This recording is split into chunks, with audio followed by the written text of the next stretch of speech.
Bismillahirrahmanirrahim. Assalamualaikum warahmatullahi wabarakatuh. Alhamdulillahi rabbil alamin. Wassalatu wassalamu ala sayyidina wa habibina wa syafi'ina maulana Muhammadin sallallahu alaihi wasallam. Amma ba'd. Bapak Ibu sekalian yang dirahmati, diberkahi dan dicintai Allah Subhanahu wa taala, marilah kita memohon ampun dan mengembalikan diri kita kepadanya sepenuhnya. Serahkanlah diri kita apapun adanya. Terserah Allah mau menerima doa kita, mau mengampuni dosa kita atau tidak. Dia adalah Tuhan. Kita hanya melakukan apa perintahnya, ud'uni astajib lakum. Namun kita harus berhusnudzan, berbaik sangka kepadanya bahwa Allah lebih menonjol sebagai Maha Pemberi taubat, Maha Pengampun, Maha Penyayang daripada Tuhan Maha Penyiksa dan Maha Pendendam. Ala hadhihi niyyah wa ala kulli niyatin salih. Al-Fatihah. A'udzubillahi minasyaitonir rajim. Bismillahirrahmanirrahim. Alhamdulillahi rabbil alamin arrahmanir rahim maliki yaumiddin iyyaka na'budu wa iyyaka nasta'in ihdinas siratal mustaqim siratal ladzina an'amta 'alaihim ghairil maghdubi 'alaihim waladdallin amin. Ibu bapak sekalian, ya, proyektor kita masih bermasalah, mungkin insyaallah minggu depan baru baik. Dan hari ini saya akan mengingatkan kita lagi, ya, salah satu menjadi isu terakhir ini ialah isu apa Ibu? Virus corona atau coronavirus. Saya ingin mengingatkan bagaimana caranya Rasulullah mencegah, menolak bala. Iya. Doa yang diajarkan Rasulullah sallallahu alaihi wasallam itu Allahumma adfa' annal bala wal waba wal fakhsha. Ya Allah, tolaklah kepada kami al bala, bala atau musibah atau adab, wal waba dan wabah. Wabah itu bahasa Arab, virus, wabah, penyakit. Wal fakhsha dan kerusakan moral. Tentu bukan hanya doa. Saya ingin menceritakan bagaimana pengalaman Rasulullah sallallahu alaihi wasallam memperingatkan umatnya agar tidak terjebak di dalam musibah. Dalam tradisi Islam sangat kaya bahwa musibah itu sama dengan penyakit. Apa kata Rasulullah SAW terhadap penyakit? Likulli da'in dawa. Setiap penyakit ada obatnya. Dan tentu setiap bala itu juga ada pencegahannya. Pencegahan terhadap berbagai musibah, baik bala musibah itu datang dari alam, datang dari setan, jin, ya, itu semuanya ada doanya, ya. Perhatikan surah yang terakhir, dua surah terakhir yang turun. Qul a'udzu birabbil falaq. Katakanlah Muhammad, a'udzu birabbil falaq. Aku mohon perlindungan dari Tuhannya alam semesta falak ini. Apa yang dimaksud dengan a'udzu? Bahasa Arab dari kata aza, ya, al-auz itu bisa memiliki tiga pengertian. A'udzu bisa berarti perlindungan, bisa berarti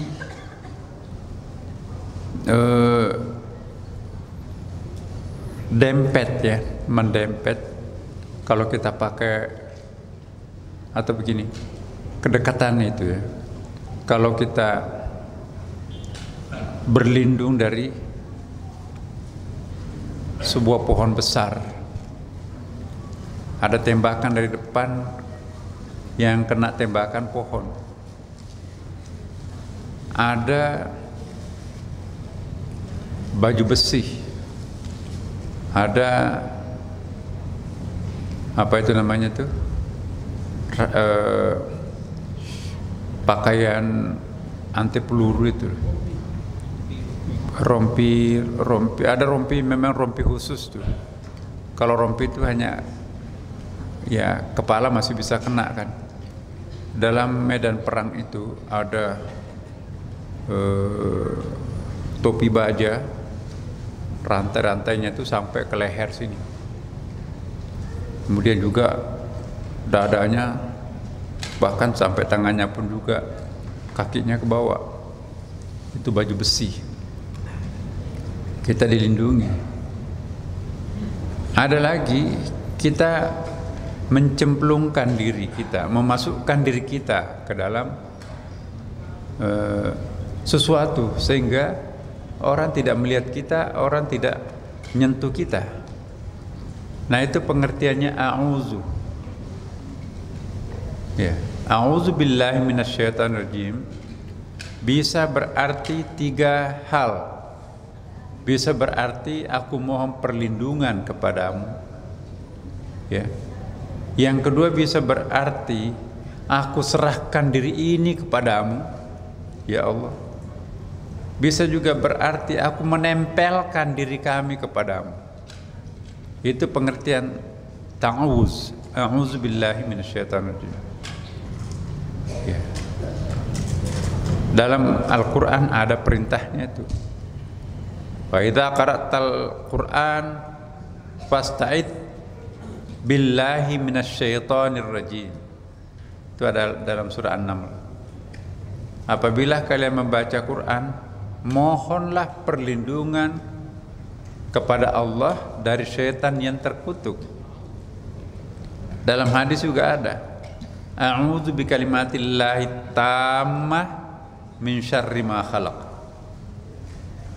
Itu dibaca kalau kita apa itu?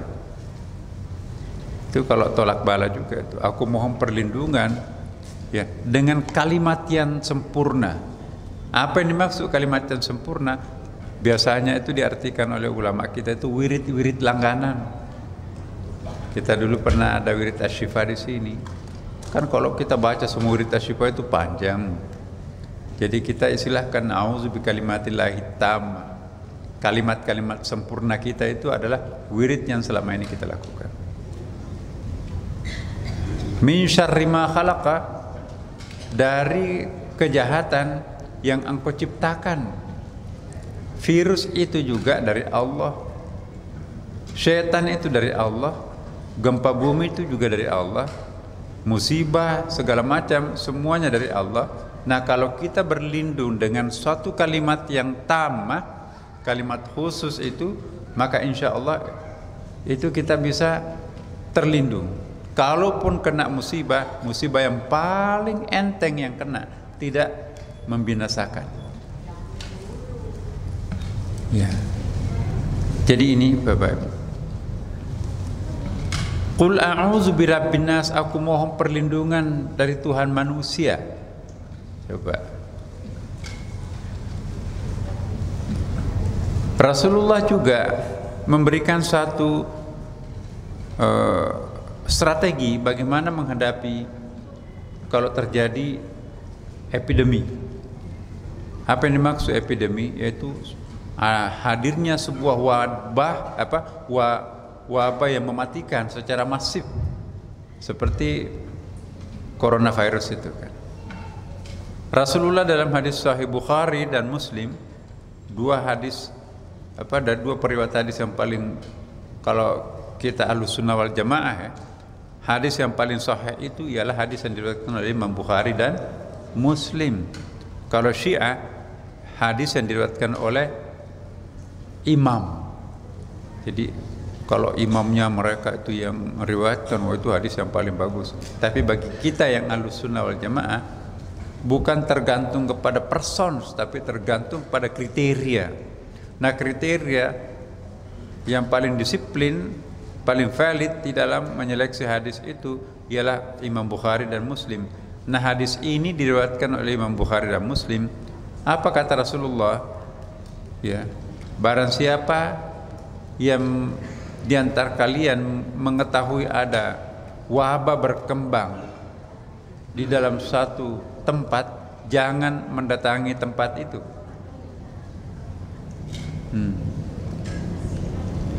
Dan kalau sudah terlanjur berada di tempat itu, jangan keluar dari tempat itu.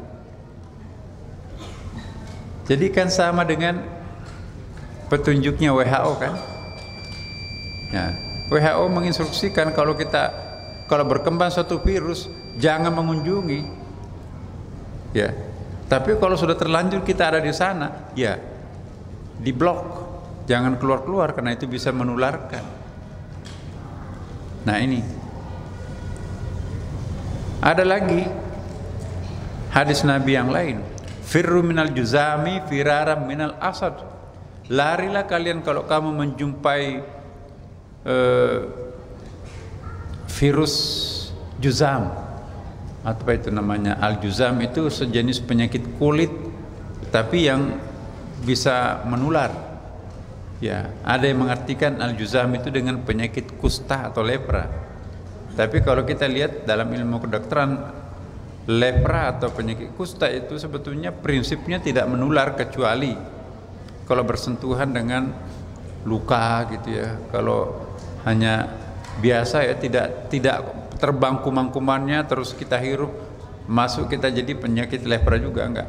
Ini persentuhan langsung, kontak langsung dengan luka itu bisa. Tapi kalau bergaul biasa enggak apa-apa. Tapi ada hadis Nabi, firru minal juzami firaran minal asad. Larilah kamu kalau kamu menjumpai virus juzam seperti kamu melihat harimau. Nah, dalam satu artikel pernah disebutkan bahwa al-juzam itu kuman-kumannya itu, virusnya itu, kalau kita pakai kacamata pembesar, maka rupa atau wajah virusnya itu seperti singa kecil. Kalau kita pakai mikroskop itu bisa melipat gandakan sampai 100 kali. Nah, itu kayak apa? Wajahnya virus juzam itu mirip dengan harimau. Maka itulah yang disebutkan, kalau kamu melihat orang yang sedang dilanda penyakit juzam, larilah kamu, jauhilah seperti kamu menjauhi singa. Ada yang mengatakan bukan menjauhi pasiennya, tapi itu mengingat bahwa virusnya itu memang mirip dengan al-asad. Asad itu singa. Singa itu kayak apa itu? Kucing kecil kan? Ya. Oh, sudah ya. Kita dengarkan suara azan dulu. Sepertinya resah dengan adanya virus ini ditemukan di Indonesia juga. Nah, jadi yang pertama pencegahan. Jangan masuk dalam satu wilayah di mana ada pandemi berkembang.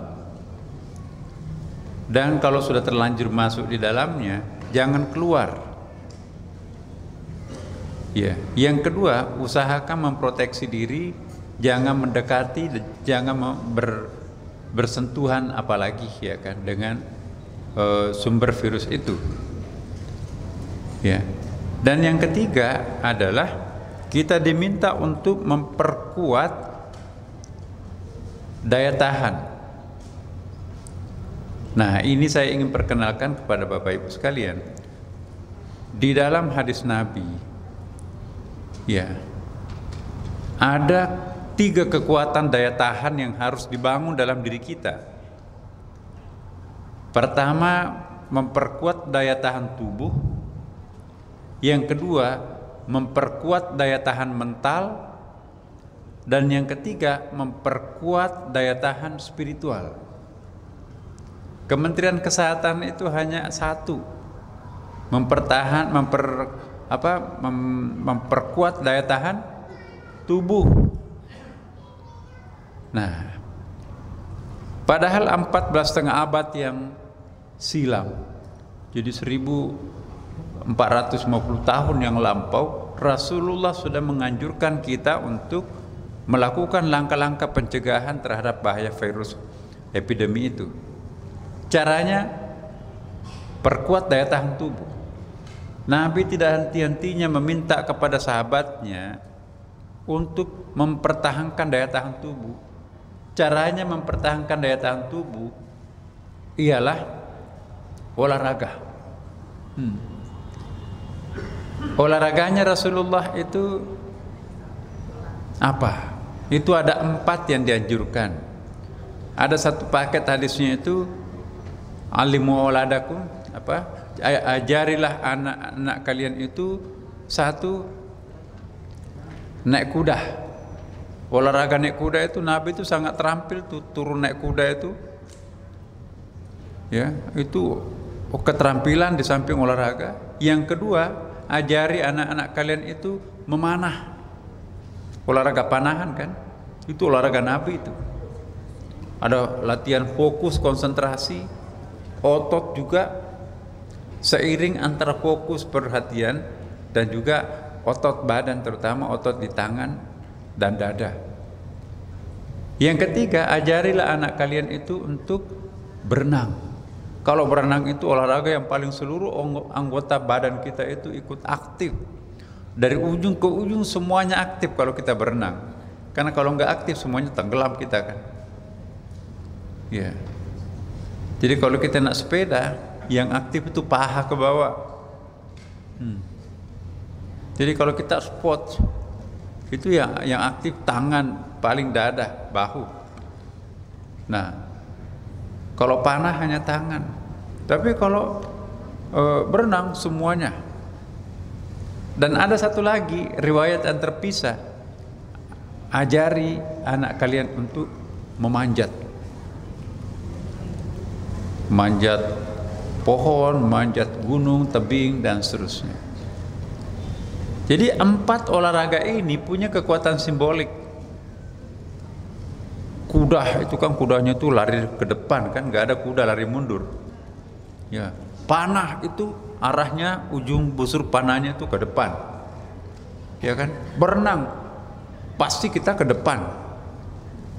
Kemudian manjat pasti kita ke atas. Jadi olahraga yang progresif. Ya, bukan agresif ya. Dan Nabi itu rutin. Di antara nasihat Nabi juga, dia menganjurkan kita pergilah ke masjid, sholat subuh terutama ya. Pergilah sholat jamaah, lain jalur yang engkau gunakan pergi ke masjid, lain jalur yang digunakan pulang. Artinya apa itu? Disuruh lagi lari-lari subuh kan, jalan-jalan subuh. Apalagi ditambahkan hadis, tidak boleh tidur sesudah sholat subuh. Apa artinya itu? Tidak boleh tidur sesudah sholat subuh, dan kalau pergi ke masjid, pergilah ke masjid dengan jalur berbeda ketika Anda pulang. Jadi waktu olahraga paling bagus, udaranya masih seger, besok sudah sholat subuh. Itu rahasia sehatnya Nabi. Nah, ketika Nabi ditanya, ya Rasulullah, kamu adalah di antara kita di sini yang paling sehat. Nabi kan sekitar ditaksir itu sekitar 500 orang sahabat karibnya Nabi. Di antara 500 sahabat Nabi ini, yang bersahabat dengan Nabi itu termasuk Nabi, yang paling sehat Rasulullah. Hanya 2 kali sakit. 1 kali sakit ketika ia minum racun, diracun oleh musuh, dan di antara sahabatnya ada yang meninggal. Nabi begitu mau menelan makanan yang mengandung racun itu, ditegur oleh malaikatnya, jangan telan, itu ada racunnya, dimuntahkan. Tapi Nabi kena dampaknya sedikit, tapi enggak mempengaruhi. Sakitnya Nabi itu di akhir hayatnya 3 hari demam, panas badannya, itu penyakitnya Nabi. Tapi hari ketiga bagus kembali. Ya, tadinya kan digantikan oleh Abu Bakar untuk menjadi imam salat kan. Tapi hari ketiganya itu Nabi sudah pulih. Ternyata di ujung hari ketiganya itu, hari keempat jadinya ya, Rasulullah mengembuskan napas terakhir.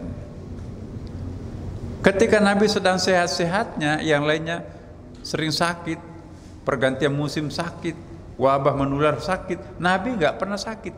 Badannya itu sangat imun. Ditanya oleh sahabat, ya Rasulullah, kok sehat banget ya badannya? Rahasianya apa? Kok bisa sehatnya kayak gitu? Apa kata Rasulullah? Pertama, kontrol makanan. Aku itu makan pada saat lapar, berhenti sebelum kenyang. Nah. Yang kedua, kalau kita makan, ukur perutnya itu dibagi 3, ya kan? Sepertiga isinya makanan, sepertiga air atau minuman, sepertiga udara. Jangan penuhi semua dengan makanan. Yang ketiga, makanlah yang halal dan jangan berlebihan. Jadi kenapa kok Nabi melarang kita untuk makan makanan tertentu? Kita dilarang makan babi, itu binatang darat. Kita dilarang makan jenis ikan yang amfibi, bisa hidup di laut atau di air, bisa juga hidup di darat, itu nggak boleh dimakan. Burung yang hidup di udara itu juga ada yang tidak boleh kita makan. Burung yang burung yang menangkap dengan cakarnya, kayak burung pemakan bangkai, burung elang tuh kan, paruhnya panjang, kakinya tuh bisa mengangkat anak babi itu. Nah, itu jangan dimakan. Jadi larangan Allah untuk makan jenis makanan tertentu sebetulnya bukan karena Allah, tapi demi untuk kesehatan anak manusia. Jangan mengkonsumsi alkohol yang memabukkan, ya. Untuk apa? Supaya sehat, ya kan? Nabi juga menasihatkan, sumu tasihun, berpuasalah supaya kalian sehat. Insya Allah orang yang rajin puasa Senin Kamis seperti Bapak Ibu di sini kan, itu rata-rata sehat. Orang lain giliran kena flu, batuk, ini enggak. Apalagi kalau kita rajin berwudu. Kata Rasulullah Sallallahu Alaihi Wasallam, apakah seandainya kalian itu punya sungai yang jernih bening dan 5 kali Anda harus mandi di sungai itu, masih ada kotoran yang bisa melekati badannya? Jawab sahabat Nabi, enggak. Jadi penyebutan kata 5 kali membersihkan badan. Nah, kalau kita misalnya berwudu, ingat apa yang pernah saya sampaikan Bapak Ibu. Karya akademik, karya ilmiahnya Profesor Baron Ehrenfels itu, yang kemudian menjadi mu'alaf, dia ganti nama menjadi Umar Baron Ehrenfels. Dia tesisnya itu tentang wudu. Kesimpulannya, mestinya wudu itu bukan hanya miliknya umat Islam, tapi seluruh umat manusia itu harusnya juga melakukan pembersihan 3 anggota badan yang paling penting, daerah tangan, daerah kepala, dan daerah kaki. Kenapa? Karena itu pusat kesadaran, pusat saraf, pusat sensitifnya manusia itu di 3 tempat itu. Nah, itu yang didiktekan oleh Allah, ya ayyuhalladzina amanu idza qumtum ilas shalah faghsilu wujuhakum, muka nih, wa aydiyakum ilal marafiqi, tangan sampai siku, karena pusat sadar itu memang sampai di siku. Kalau di sini nggak sensitif lagi. Ya. Wamsahu biruusikum, usaplah dengan air bagian kepalanya. Wa arjulakum ilal ka'baini, dan kakimu sampai mata kaki. Ya Allah, sekarang apa kata dokter? Bersihkanlah anggota badannya. Salah satu kelemahan virus itu tidak tahan dengan air, apalagi dengan air sabun, ya kan, semprot tuh kemana-mana. Maka itu Profesor Baron Ehrenfels mengatakan, ada sejumlah penyakit dan virus tidak bisa menyerang orang yang rajin berwudu. Dokter teriak-teriak tuh, cuci tangan, cuci tangan. Siapa tahu kita pegang pintu bus, pintu lift, ya anak tangga atau apapun yang kita pegang semua. Nah, terus orang yang berpenyakit menular itu kita pegang lagi bekas tangannya, baru pegang bibir, udah kena tuh. Atau mata yang basah-basah itu kena itu. Tapi kalau kita berwudu 3 kali lagi kan, udah sudah beres itu, gak ada masalah. Makanya itu orang yang terserang penyakit yang menular seperti itu, insya Allah jarang ditemukan di antara mereka orang yang rajin berwudu. Kecuali kita lihat di Iran, sekarang sudah banyak meninggal. Tapi seandainya tidak, mungkin sama dengan China. China itu kan sudah berapa? Sudah 3 ribuan yang meninggalkan. Tapi Cinanya di mana dulu? Provinsi Xinjiang itu kata internet paling sedikit terkontaminasi dengan coronavirus. Kenapa? Karena penduduknya mayoritasnya dari etnik Uighur yang mayoritasnya Muslim. Lebih 100 juta umat Islam terkonsentrasi di tempat itu. Nah, karena mungkin sering berwudu. Jadi ini daya tahan tubuh, Bapak Ibu. Daya tahan tubuh tadi olahraga yang baik, makanan diperhatikan. Jangan sembarang masuk di mulut, minuman sembarang masuk di mulut, ya. Kemudian perut juga diukur sepertiga. Jangan tumpang tindih, jangan makanannya lebih banyak, ya. Jangan airnya lebih banyak, apalagi kalau minuman keras. Karena kalau orang suka minum, itu bisa nggak tahu ya tempatnya di mana ya, bisa sampai 4-5 botol itu. Padahal kalau kita minum 2 gelas saja, air biasa itu kayaknya mau muntah. Tapi kalau orang yang suka minum alkohol habis 4-5 botol itu larinya kemana itu? Tambah lagi. Iblisnya banyak tuh alkohol itu.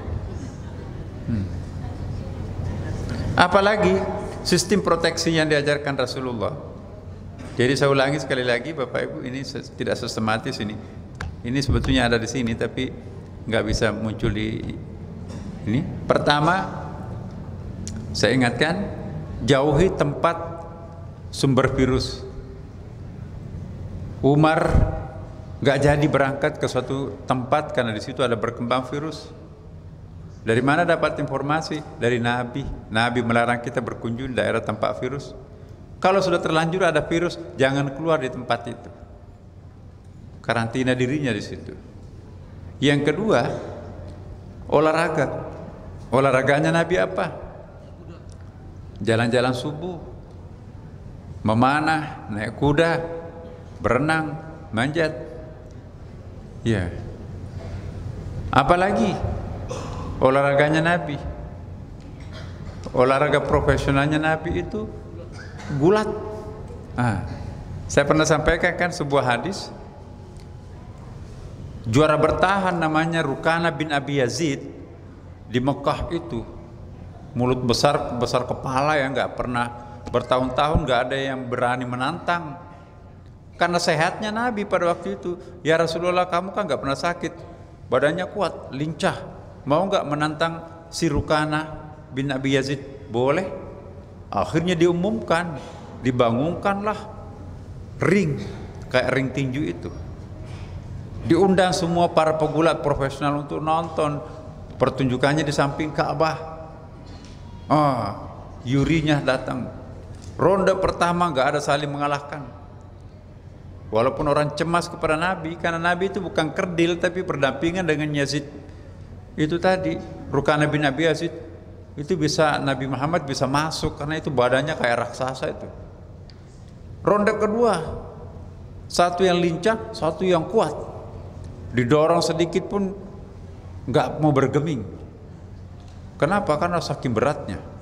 Tapi Nabi tidak ingin kehilangan akal.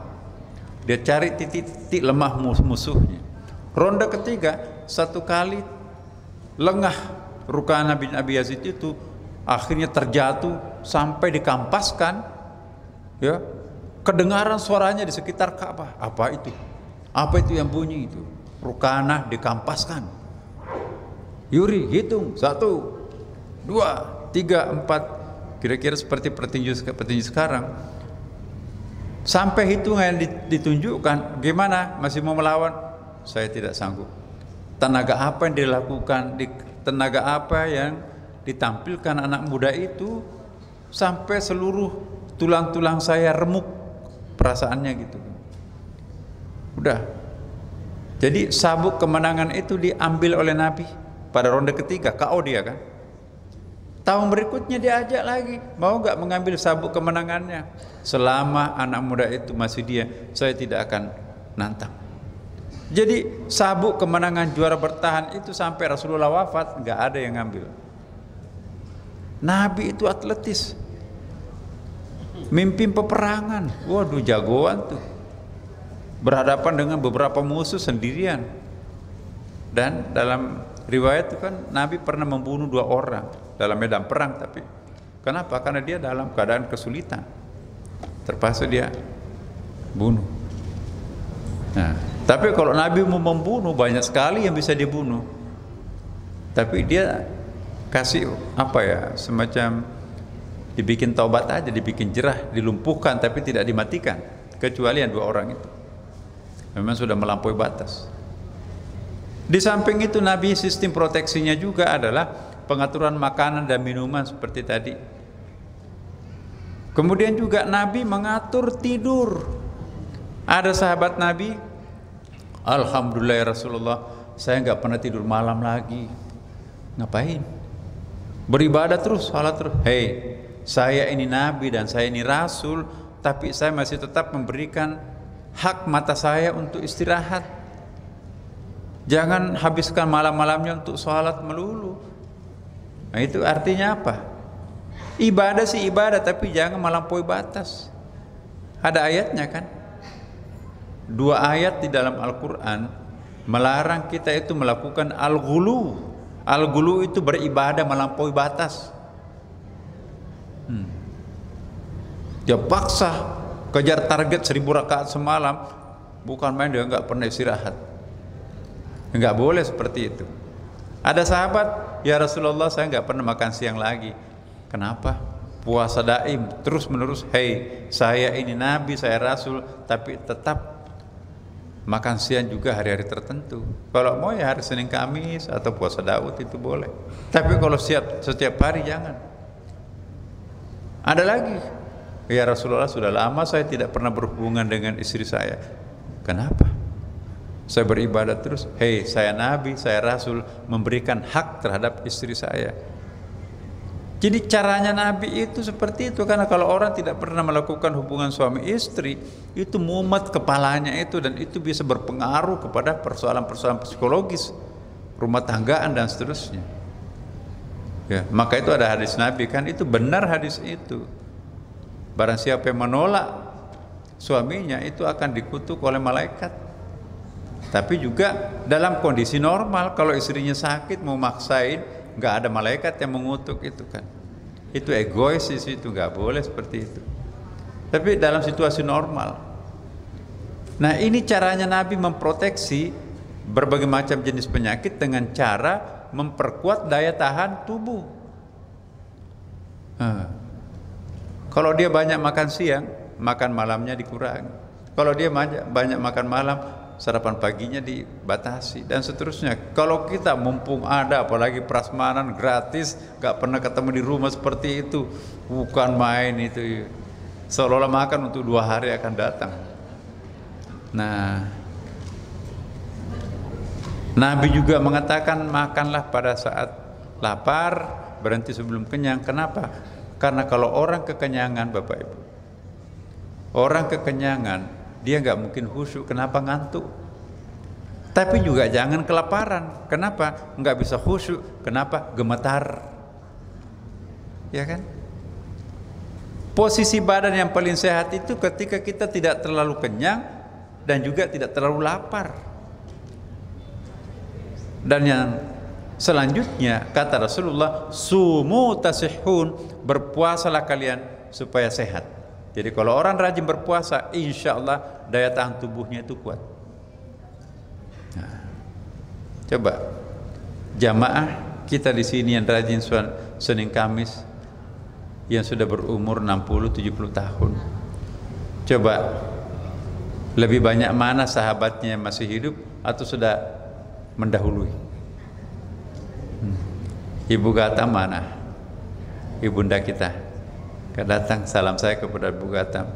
Itu umurnya sudah berapa Bu Gatam? 60 tahun, 90, 91, coba masih kuat seperti itu Bunda Gatam. Nah, kalau kita mengikuti ajaran syariah Islam, insya Allah panjang umur Bapak Ibu. Silaturahim, panjang umur, selalu riang, selalu gembira, jangan ada buruk sangka, ya. Itu semua akan memperpendek umur dan itu akan merusak sistem daya tahan tubuh. Yang kedua Bapak Ibu, Nabi juga mengajarkan kita untuk memperkuat daya tahan mental. Ini yang tidak pernah kita kedengaran dari mulut pemerintah. Daya tahan tubuh pokoknya tidur yang cukup, makan yang 4 sehat 5 sempurna kalau bisa, insya Allah akan terproteksi. No, daya tahan tubuh saja nggak cukup menghadapi virus. Nabi menambahkan dengan daya tahan mental. Apa yang dimaksud daya tahan mental? Apa kata Nabi? Innallaha kana fi auni abdi. Sesungguhnya Allah itu berada pada keyakinan hambanya. Ya. Ada redaksi lain, ana inda dhanni abdi bi, aku berada pada keyakinan hambaku, hampir sama artinya. Kalau kita sudah kuat, insya Allah saya akan selamat hari ini, saya akan tegar melalui wirid dan melalui penjagaan badan yang saya lakukan. Bismillahirrahmanirrahim, aku harus pergi bekerja, meninggalkan rumahku. Bismillahirrahmanirrahim, wala haula wala quwwata illa billah. Baca Al-Fatihah 7 kali kalau musimnya genting, melangkah dengan kaki kanan, ya, naik di kendaraan bismillahirrahmanirrahim majraha wa mursaha, haqqul yakin, aku akan selamat. Ya. Jangan ragu. Karena kalau orang itu peragu, mentalnya keropos. Musibah itu selalu menimpa orang yang peragu. Ya. Apa artinya iman? Iman yang kokoh. Ittaqullaha haqqa tuqatih, bertakwalah kepada Allah sesempurna-sempurnanya ketakwaan. Hakul yakin, puncak keyakinan. Begitu kuatnya keyakinannya, batu pun juga hancur, besi pun juga hancur. Lebih kuat batinnya daripada besi. Orang ini kalau ditembak kebal. Nah, kalau orang punya kekuatan mental Bapak Ibu, itu tidak akan terserang oleh penyakit, tidak pernah stres. Kenapa? Rasa percaya dirinya sangat kuat. Ya. Itu ada hadisnya kan? Ana inna dhanna abdi bi, aku berada pada keyakinan hamba aku. Insya Allah corona akan lewat, minggir saya akan lewat, hamba Tuhan akan lewat. Lewat itu nggak ada apa-apa. Tapi yang hancur siapa? Coba kita lihat sejarah para jenderal tuh. Jenderal yang bertahan hidup itu justru yang memiliki istiqamah, yang memiliki ketegaran yang kuat. Yang banyak korban itu adalah orang yang peragu, hipokrit, munafik. Bahasa Arabnya peragu apa? Antara iya dan tidak, itu musyrik. Innal musyrikina apa? Inna syirka la dzulmun azim. Sesungguhnya syirik itu adalah zalim yang paling berat. Jadi jangan pernah membiasakan dirinya itu pembimbang, peragu. Oh, jangan-jangan ini nanti Waduh, jangan-jangan begini. Orang seperti ini serang penyakit. Tapi kalau orang tegar, itu seperti orang tua kita dulu kan, proklamator dan teman-temannya itu, berangkat, bismillah, ya, berangkat belum tentu dilihat belum tentu ditembak belum tentu kena belum tentu mati syahid.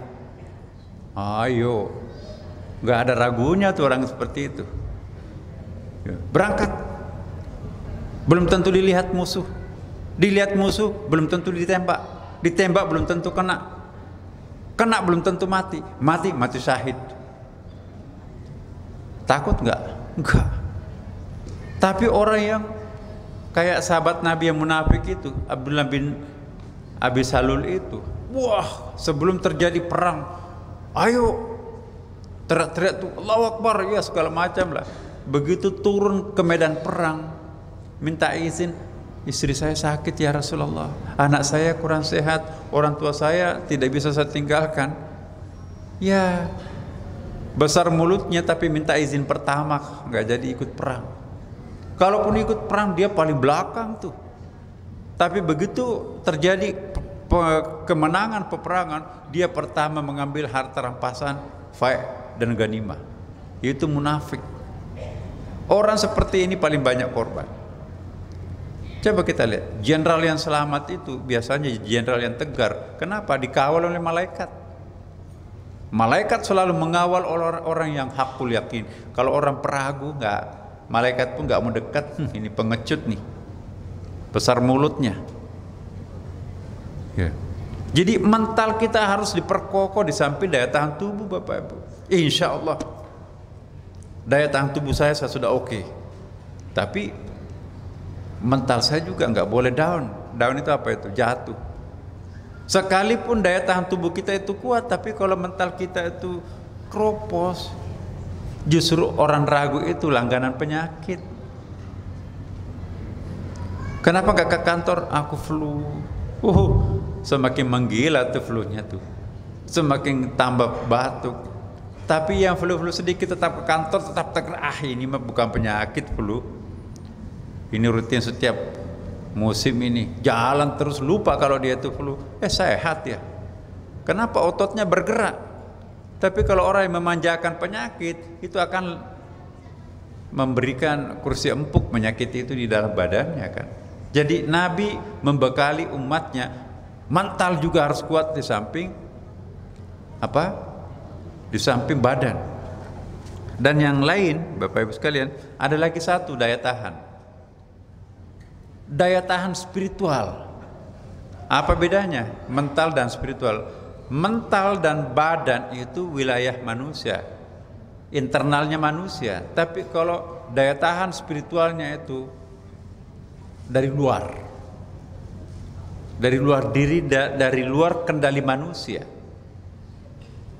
Nah, kalau kita berdoa, pernah saya sampaikan di sini, ada 3 macam tingkatan doa kan Bapak Ibu. Ad-du'a bil lisanil maqal, doa yang dipanjatkan dalam bentuk qomat kamitnya mulut. Jadi yang berusaha itu hanya mulut, hafal semua doa-doa panjang itu, tapi hatinya entah kemana gitu kan. Tidak menjiwai doanya, itu ad-du'a bil lisanil maqal. Ada lagi orang, dia tidak panjang doanya, tapi dia menghayati betul materi doanya itu.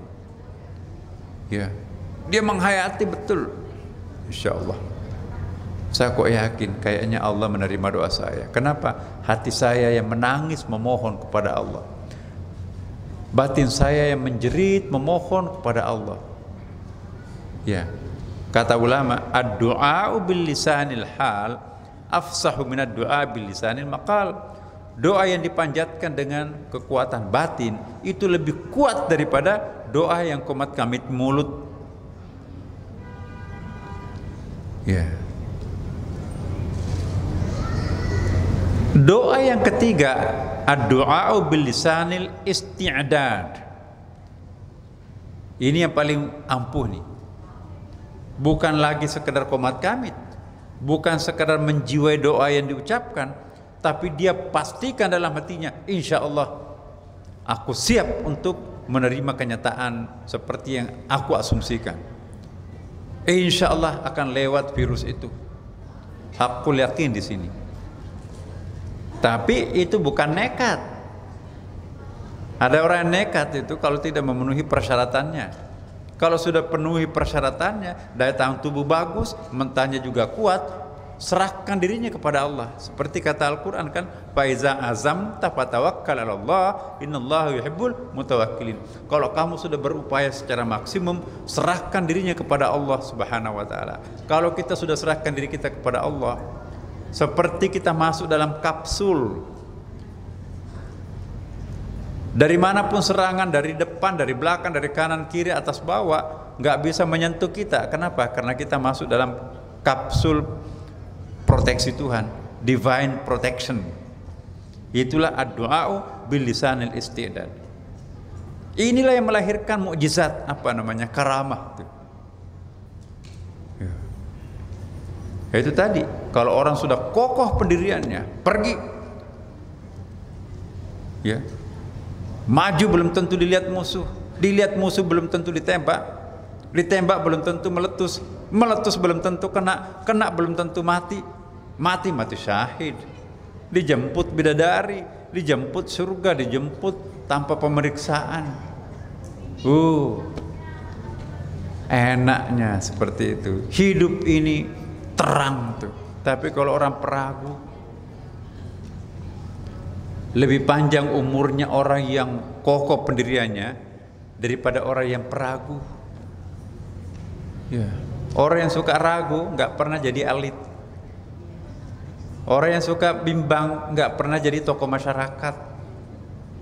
Kalaupun jadi tokoh masyarakat itu seksi konsumsi, pembantu umum, nggak pernah menjadi pengurus harian.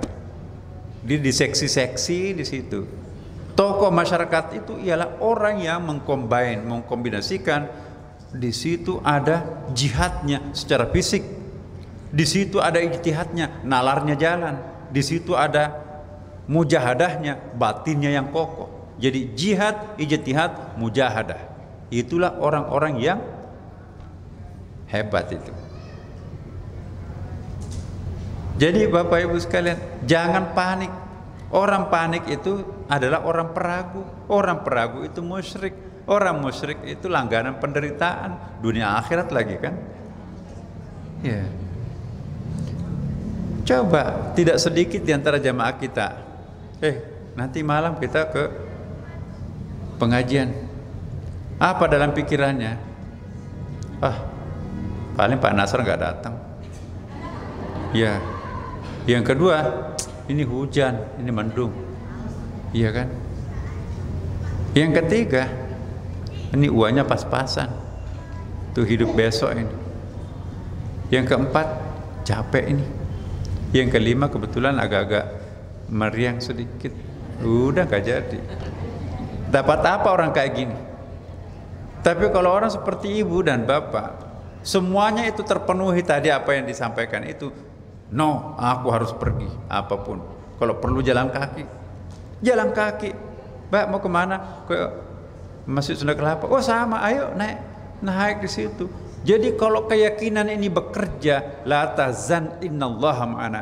Jangan khawatir, Allah bersama kita. Ya. Selamat tinggal corona. Ya. Dia jadi makmum di belakang kita kan. Ya. Benar Bu. Innallaha kana fi auni abdi. Ana idna dhanni abdi bi, aku berada pada keyakinan hambaku. Kalau full keyakinan kita, aku selamat, maka kita akan selamat. Kayak cek kosong tuh. Lauh mahfuz kosong. Mau apa? Mau selamat atau binasa? Selamat dong. Udah. Tulis di situ selamat, selamat. Ya. Kalau yang aduh, gimana ya?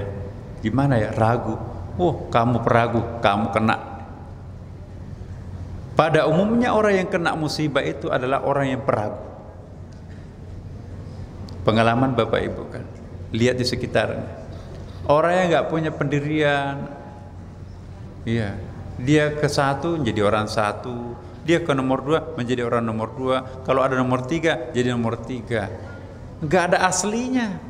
Orang yang seperti ini nggak punya karakter, nggak punya pendirian, langganan penyakit, langganan stres, langganan penderitaan, itu musyrik.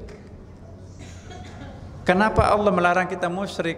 Dunia akhirat tidak akan pernah berguna orang itu. Satu sisi percaya kepada Allah, tapi mau juga percaya pada dukun, mau juga percaya kepada koneksinya, sogokannya itu, korbannya banyak. Tapi kalau orang yang punya karakter, udah, saya nggak perlu menjabat kalau bayar, dia jalan terus, ya kan? Digoda lagi di tengah jalan, no way, pokoknya aku harus jalan. Justru orang seperti ini mengemis instansi untuk memohon dia untuk menjabat. Tapi kalau orang peragu, map di kanan kiri seluruh instansi, nggak ada satupun yang terima. Coba kita sering melihat orang kan, ada orang dilamar sekian banyak instansi, tapi ada juga melamar sekian banyak instansi. Mana yang paling kita sukai, di atau me? Melamar atau dilamar? Ya dilamar. Coba kita lihat karakternya orang yang dilamar oleh pekerjaan. Nggak ada orang yang dilamar oleh pekerjaan kalau orang itu nggak punya karakter. Ya kan Bu, Bapak? Tapi kalau orang nggak punya karakter, siapa orang yang butuh orang seperti itu? Manusia pun nggak butuh, apalagi surga. Tapi kalau orang mental-mental Sunda Kelapa, wah, Masya Allah. Ibu, saya tahu di sini banyak orang punya 4-5 alasan untuk tidak bisa datang ke Sunda Kelapa, tapi tetap datang. No way, aku harus ke Sunda Kelapa. Begitu pergi ke rumah, 5 yang dikhawatirkan gak ada yang datang satupun. Tapi yang gak jadi datang ke sini, wah, yang 5 itu kena semua dia. Kenapa? Jangan mengalah terhadap godaan. Jangan. Ana inda dhanni abdi bi. Pohon kelapa, aku harus bisa. Kalau keyakinan kita, aku harus bisa, bisa bener petik pohon kelapanya. Tapi kalau duluan, aku gak bakalan bisa, tinggi, aku takut jatuh dan sebagainya, gak dapat itu, pasti gak dapat. Orang yang punya karakter, coba Bung Karno, gantungkanlah cita-citanya setinggi bintang di langit, minimum dapat memetik bulan kan. Jadi kalau cita-citanya cuma 5, paling dapat 1. Tapi kalau cita-citanya 100, dapat 50, lumayan kan. Jadi kalau ingin mendapatkan 50, jangan cita-citanya 50, 5.000 kalau perlu. Gantungkanlah cita-citanya setinggi langit. Ya. La taqnatu min rahmatillah, kata Quran. Jangan putus asa terhadap rahmatku. Tapi kalau kita peragu, pengecut, pengkhianat, penakut, nggak bakalan bisa menjadi orang terhormat.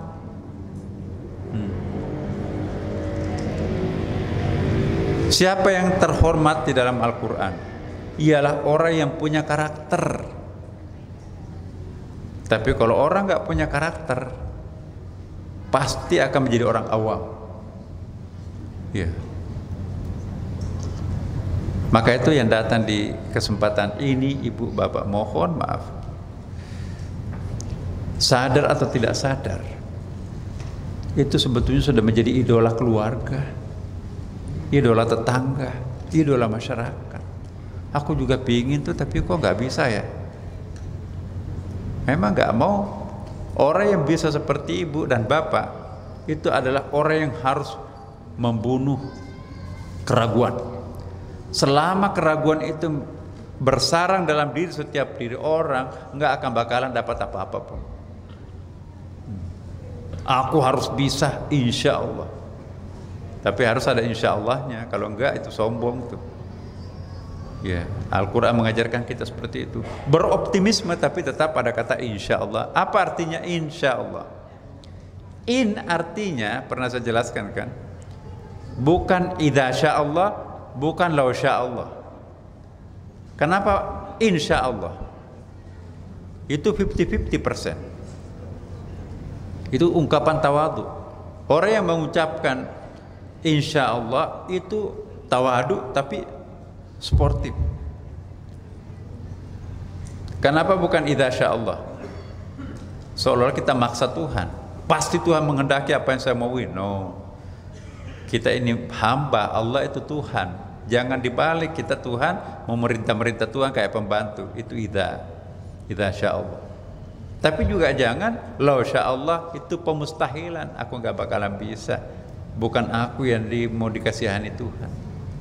Tapi kalau orang insya Allah, meskipun hambamu pendosa, tapi aku tidak mau putus asa karena aku yakin, wahai Tuhanku, Engkau lebih menonjol sebagai Maha Pengampun, Maha Pengasih daripada Maha Penghukum dan Maha Pendendam.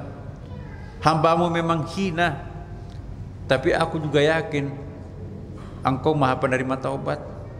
Hambamu bertobat, hambamu pasrah diri kepadamu. Gak bisa orang seperti ini ditolak oleh Allah. Allah menjanjikan kan, taubatan nasuha, pasti aku akan rangkul orang itu. Tapi kalau sudah berdosa, udahlah, nggak bakalan Tuhan mengampuni dosaku.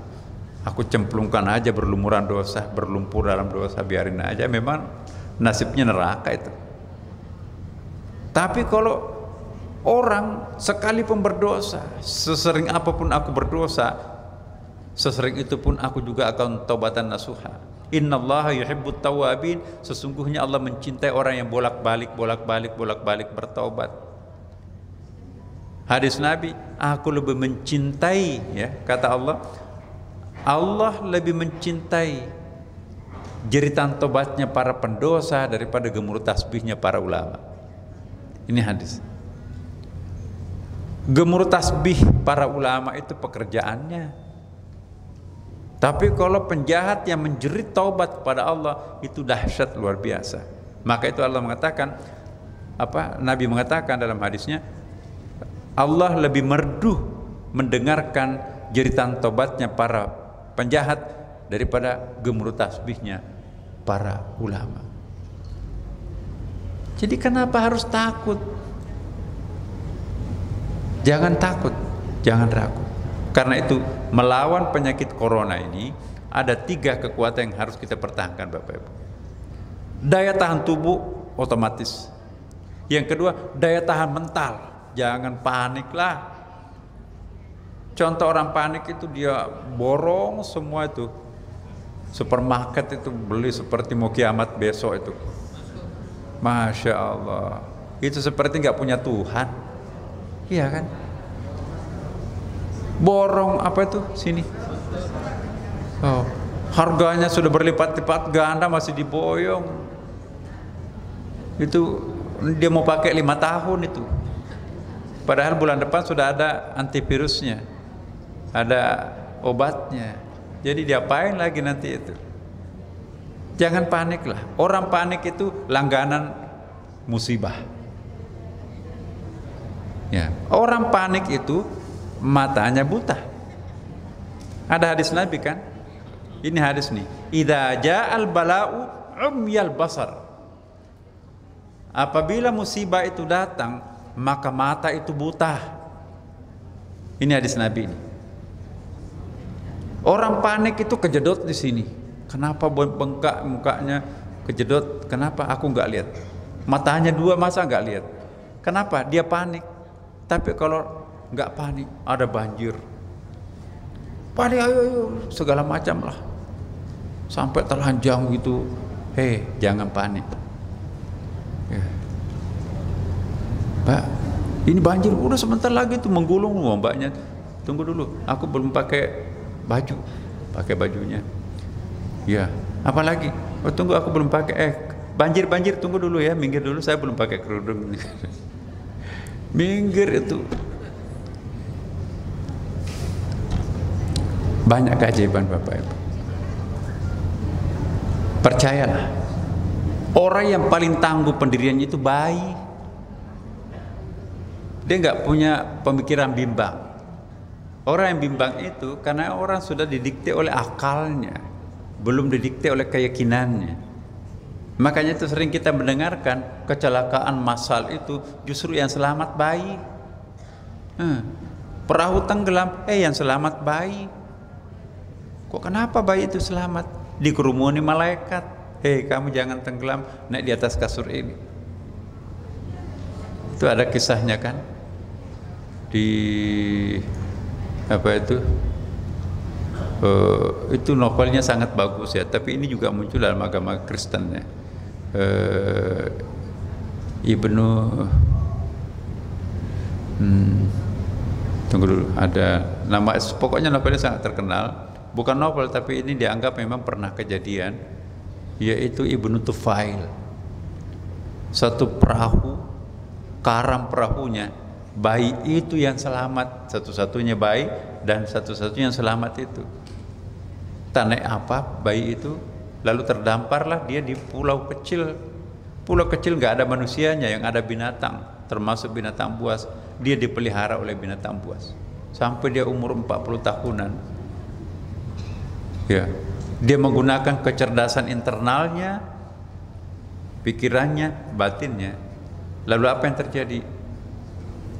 Semua yang diamalkan oleh orang daratan sana diamalkan juga oleh anak satu-satunya di pulau terpencil ini. Dia tahu ada Tuhan, dia tahu ada kehidupan sesudah mati, dia tahu konsep berterima kasih kepada Tuhan itu dalam bentuk beribadah. Begitu dia suatu saat mengunjungi atau dia diambil oleh orang masyarakat, kok sama? Siapa gurunya? Ingat materi kita di sini, alangkah miskinnya orang itu kalau gurunya hanya manusia. Ada yang disebut dengan impersonal teachers. Binatang guru, pohon guru, burung guru. Itu dikisahkan Nabi kan. Gurunya Nabi Sulaiman, wa ulimna mantiqat thair, gurunya burung. Nabi Musa gurunya adalah pohon, surah Al-Qasas ayat 30. Gurunya Nabi Yunus ikan. Coba Siddhartha Gautama, anak raja kawin dengan anak raja juga di sebelahnya, meninggalkan kemewahan dunia, masuk ke hutan belantara. Dia menemukan kepuasan di bawah pohon Buddhis, dia dapat ilham. Lahirlah agama Buddha, sejarahnya dari pohon Buddhis itu kan. Jadi kalau orang sudah mengasah batinnya, itu akan ada divine inspiration muncul tuh. Kecerdasan langit akan turun. Nah, kembali lagi Bapak Ibu sekalian, jangan panik menghadapi sebuah ancaman. Karena kalau kita panik menghadapi ancaman, maka ancaman itu memilih orang panik, menghindari orang yang tegar. Ya. Tapi jangan nekat. Daya tahan tubuhnya nggak ada, nggak pernah tidur, makanannya nggak pernah makan vitamin, ya bahkan sudah mulai batuk-batuk. Nekat mau pergi menjadi pahlawan di sana, kena dia. Bukan seperti itu Nabi. Nabi itu matangkan dirinya, biologisnya, matangkan mentalnya, matangkan spiritualnya. Go ahead, pergi dia. Jalan tuh. Jangan ragu, ada ayatnya kan. Idh yaqulu li sahibihi la tahzan innallaha ma'ana. Dia berkata kepada sahabatnya, jangan takut, Tuhan bersama kita. Siapa orang yang ditemani Tuhan? Ialah tentu orang yang punya karakter. Nggak mungkin menjadi sahabatnya Tuhan kalau orang itu hipokrit, kalau orang itu peragu, asyak, musyrik. Inilah Bapak Ibu sekalian, mulai hari ini malam Jumat, mari kita mengasah ketajaman batin kita. Saya sebetulnya ingin sampaikan ini tadi, tapi LCD-nya belum selesai. Tapi insya Allah bekal untuk kita hari esok. Pertama, jangan panik. Ya, menghadapi membaca WA seolah-olah besok mau kiamat Indonesia. No, insya Allah tidak akan tenggelam matahari di atas kepala, tenggelamnya di sana. Ya, takdir, percayalah. Jadilah kekasih Tuhan, insya Allah akan diawasi oleh malaikatnya. Bismillah Bapak Ibu. Ada doanya kan, kita sudah paham, dan perbanyak doa sekarang ini. Satu yang hampir saya lupa, spiritual savingnya perlu dipertebal. Ingat kisah 3 pemuda gua itu kan? Kenapa dia selamat dari musibah itu? Karena masing-masing punya saving spiritual. Sayang kepada kedua orang tuanya, ya, rela mengorbankan badannya demi untuk menebus obat ibundanya. Selamat dari musibah, tidak jadi berzina, tapi selamat juga orang tuanya karena dapat uang itu. Yang ketiga, ya, orang yang tidak memberi gajinya, orang yang tidak memakai gajinya karyawannya, lalu diberikan kambing, unta beranak pinak, ambil semuanya. Selamat tidak makan yang haram, tapi selamat daripada batu yang menutupi gua itu. Jadi kalau kita hidup luhur, kita hidup jujur, kita menjauhi yang haram, maka itulah tolak bala yang paling kuat. Minggir kalian para makhluk, kekasih Tuhan akan lewat. Insya Allah Bapak Ibu sekalian, jangan takut, sekali lagi jangan panik. Mari kita serahkan kepada Allah Subhanahu Wa Taala diri kita, dan mari kita juga berdoa malam Jumat ini, sholat tahajud. Jangan mendoakan dirinya sendiri juga Bapak Ibu, doakan seluruh warga bangsa masyarakat Indonesia, apapun agamanya, etniknya. Kontribusi kita sebagai umat Islam, doakan saudara sebangsa kita semuanya. Ala hadhihi niyyah wa la kulli niyatin salih. Al-Fatihah. A'udzubillahi minasyaitonir rajim. Bismillahirrahmanirrahim. Alhamdulillahirabbil alamin arrahmanir rahim maliki yaumiddin.